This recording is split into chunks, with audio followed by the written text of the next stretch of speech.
Mga kapuso, doble ingat po tuwing namamasahe o naglalakad sa daan kahit pa sa umaga. Kanina, dalawang hinihinalang hold-upper ang nahuli matapos mambiktima ng isang pampasaherong jeep. Ayon po sa pulisya, karaniwang tumataas ang bilang ng krimen sa kalsada tuwing Disyembre at Enero sa paniwalang maraming pera ang publiko matapos ang holiday season. Nakatutok si Cesar Apolinario. Sa kanto ng Ibardulaza, Quezon City, nagdeklara ng hold-up ang dalawang sospek na nakilalang sina Rodolfo Moldon Jr. at Joby Mar Sumagang.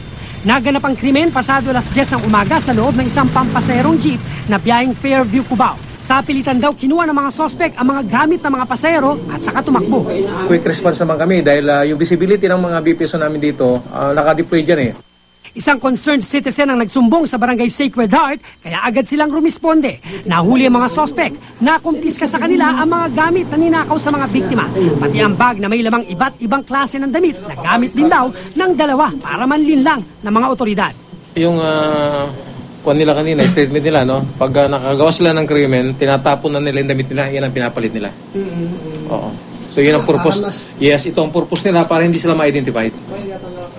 Itinanggi ng mga sospek ang krimen pero nalaman din ng pulisya na nakulong na rin ang isa sa kanila sa kasong shoplifting. Ayon sa pulisya, kadalasang tumataas daw ang bilang ng krimen tuwing Disyembre at Enero dahil alam daw ng masasamang loob na sa ganitong panahon maraming pera ang mga tao lalo't katatapos lang ng holiday season.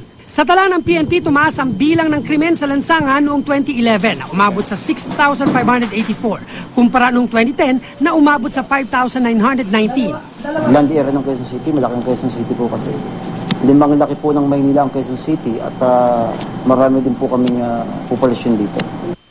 Kailangan daw mag-ingat ng publiko lalo na sa tuwing araw ng sweldo, panahon ng bayaran ng tuition at holiday season. Kaya payo ng pulisya hanggat maaari, huwag magpakita ng alahas at mamahaling cellphone kapag lalabas ng bahay. Huwag magdala ng mamahaling gamit at huwag ding maglakad na mag-isa sa madilim na lugar.